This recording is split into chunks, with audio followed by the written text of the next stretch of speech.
Assalomu alaykum barchaga Sho'xtrade obunachilari. Bugun biz sizlar bilan Xnes Brokerdan ro'yxatdan o'tishni o'rganamiz. Ushbu video ostidagi silk orqali Xnes Brokerga kirib olamiz. Ko'rishlar mumkin va Xnes Broker bizni shu saytga olib kiradi. O'ng tomonda turgan Sign in knopkasini bosib olamiz. Bosganimizdan so'ng o'sha akkaunt yaratishga o'tamiz, ya'ni create an account.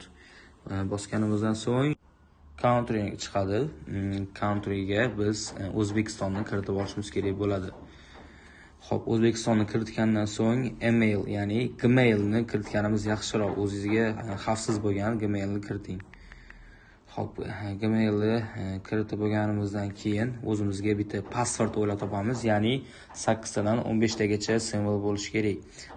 Bosh harfi katta harf bilan boshlanishi kerak, iloji boricha sonlar qo'shinglar. Password kiritib oldik. Pastdagi continue tugmasini bosib olamiz, davom ettirish.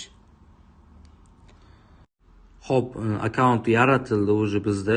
Keyin bu saytdan biz chiqib App Store yokida Play Marketga kirib olamiz va Xnes programmasini tortib olishimiz kerak bo'ladi. Xnes deb yozib olamiz va ko'rishlar mumkin, ikkinchida turgan sariq Xnesni tortib olamiz. Xnes tortib bo'ldik.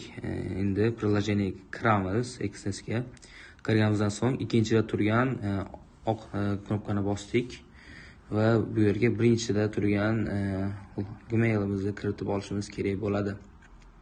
Gmailimizni kiritdik va qo'ygan parolimizni kiritib olamiz. Parolimizni ham kiritdik. Davom ettirish tugmachasini bosdik va programmaga parol o'ylab topamiz. Farqi yo'q, o'zingizga безопасность bo'lsa bo'ldi. Face ID'ni kiritib oldik. Xo'p, endi o'ng tomondagi profil tugmachasiga bosamiz, настройкаga o'tamiz va 3-chida turgan knopkani ham bosib olamiz. Bosganimizdan so'ng yozikka ingliz tilini qo'yib qo'yamiz, angliy yoziq. Bizga oson bo'lishi uchun Xnesga qayta kirib oldik. Xo'p, biz profil aktivatsiya qilishimiz kerak bo'ladi. Uning uchun complete profilga bosamiz. Bosganimizdan so'ng 3 xonali bizga topshiriqlar beradi. 3 etapli. Xo'p, birinchi o'rinda Gmailimizga SMS yubordik. SMS kodini yozib olamiz. Gmailimizga SMS keldi. Yozganimizdan so'ng telefon nomerimizni yozamiz. O'zim telefon nomerimni yozib qoldirdim bu yerga. Continue tugmachasini bosamiz. Xo'p, SMS ham keldi. SMSni kiritib olamiz.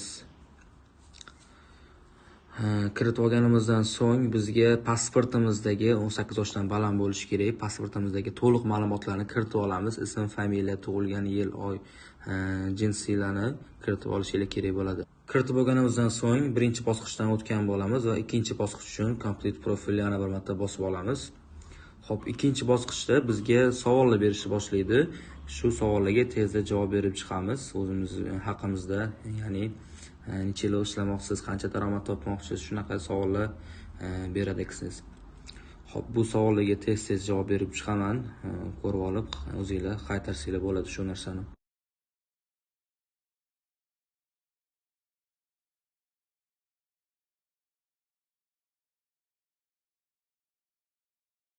Xo'p, tugatib bo'ldik va biz bu yerga pasportimizdagi to'liq ism, familiyamizni kiritishimiz kerak bo'ladi. Kiritganimizdan so'ng qabul qilib olamiz, submit dokumentni yuboramiz va biz bu yerga pasportni bosib olishimiz kerak bo'ladi va pasportimizdagi shu rasmni joylashimiz kerak bo'ladi. Pasportni joylab bo'lganimizdan keyin o'sha ikkinchi bosqichdan ham o'tgan bo'lamiz va 3-bosqich uchun complete profil yana bir marta bosib olamiz. Xo'p, 3-bosqichga biz yashash manzilimizni kiritishimiz kerak bo'ladi yokida haydovchilik guvohnomamizni shu yerga rasmini kiritishimiz kerak bo'ladi. Buning uchun biz MyGo.uz deb yozib olamiz. Xo'p, saytga kirib olganimizdan keyin ro'yxatdan o'tish tugmasini bosamiz. Ro'yxatdan o'tmaganlar bo'lsa, bemalol ro'yxatdan o'tib olsanglar bo'ladi.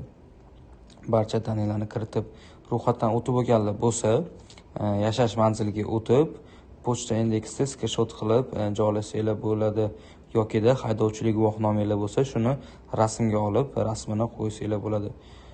Biz rasmga olib bo'lgandik. Endi buni qo'yib olamiz.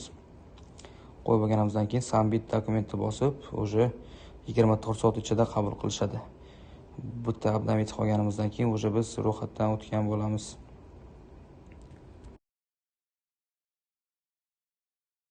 Xo'p, endi men sizlarga MetaTrader 5 ga akkaunt ulashni o'rgataman. Birinchi o'rin XS programmasiga kirib olamiz.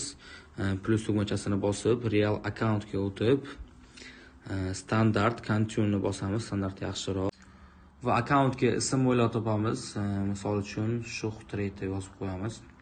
Bu meni o'zimnikim. Xo'p, ism qo'yib bo'lgandan keyin leverage, ya'ni plechoni biz 1 ga 2000 qilib qo'yamiz, iloj bo'lsa. Xo'p, pasport o'ylab topamiz, ya'ni birinchi harf kattada bo'lishi kerak, keyin qanaqadir simvol bo'lishi kerak, son yoki shunaqa. Continue tugmachasini bosamiz va bizda o'sha akkaunt yaratilgan bo'ladi. Xo'p, qaranglar, akkauntni MetaTrader 5 ga ulash uchun details bosib olamiz birinchi o'rinda va setting ga o'tib olamiz.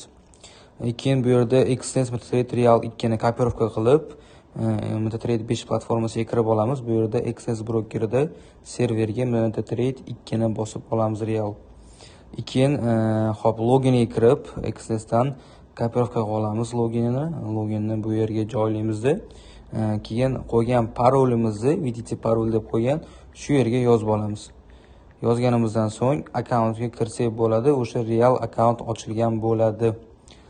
Hop, real akkaunt ochilgan bo'ladi va Extens programmasiga o'tib olib, hop, keyin sizlar bemalol depozit qilishingiz mumkin bo'ladi, ya'ni Visa karta orqali. Visa karta kiritilgan pasportdagi shaxs nomiga ochilgan bo'lishi kerak.